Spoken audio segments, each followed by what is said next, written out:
The photo, which had been taken half a year ago, was just a snapshot from one of Athena's surgeries. The subject was wearing a surgical cap, and their body was fully covered. All one could tell was that it was a slightly chubby woman.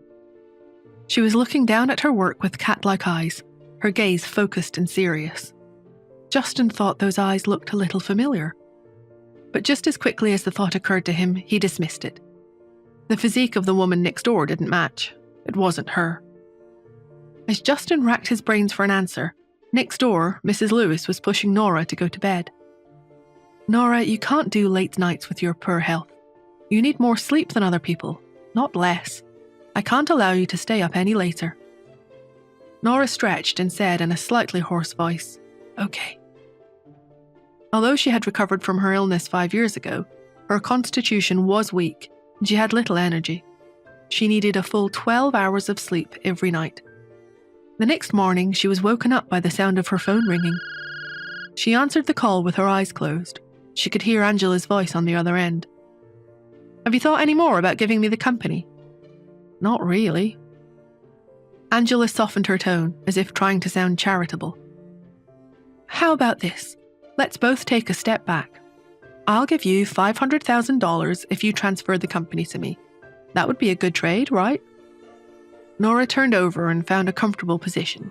When Nora didn't respond, Angela changed her strategy. "Nora, you might not know this, but that company isn't making any money at all. It'll go bankrupt soon. I'm a high-achieving medical student, and I've got a ton of professional knowledge. I'm even going to apply to study as a postgraduate student under Professor Athena. I don't even know why I'm bothering to explain this to you. It's not like you understand what I'm saying. Nora, just quit while you're ahead. Don't stick to a bad decision just to make a point." Nora knitted her brows in annoyance. "You talk too much." Agitated, Angela demanded, "What do you mean by that?" She wasn't bothering with trying to sound nice anymore. "Are you pretending to be dumb because you don't want to cancel the engagement? Anthony loves me for my looks and my brains. Even if you don't give me the company as a wedding gift, he'll still marry me all the same. So do you want to do this the easy way or the hard way?" Nora hung up and tossed the cell phone aside. Angela's threats were ridiculous. The Smith family was full of monsters. Nora refused to waste her time worrying about them. After finishing up her 12 hours of sleep, Nora finally forced herself to get out of bed. She needed to find a private investigator to look for clues about her son's whereabouts. She got dressed and prepared to go out.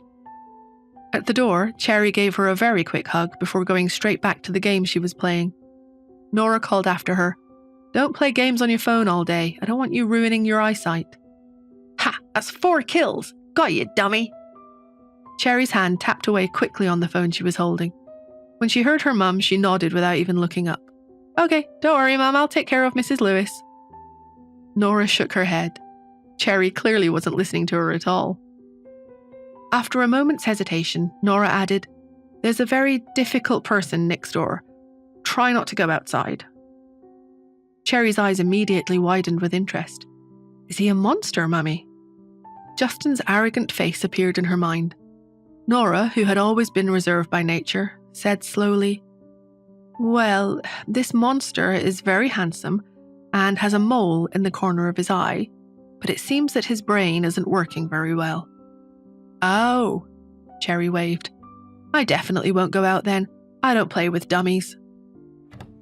Nora laughed as she closed the door and got ready to go to the elevator. But as she turned, she immediately froze. Without her even realizing it, Justin had come to stand behind her. He was probably going out.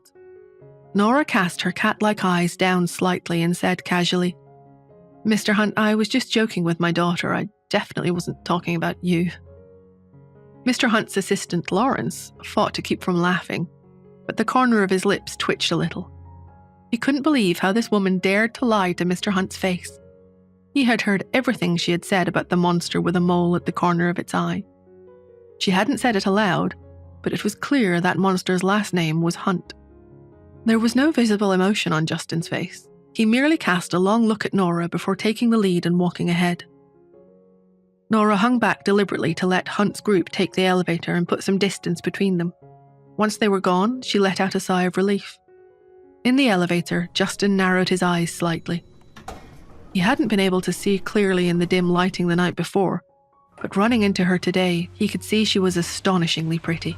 Something about her felt familiar, particularly the way she stung him with such polite insults.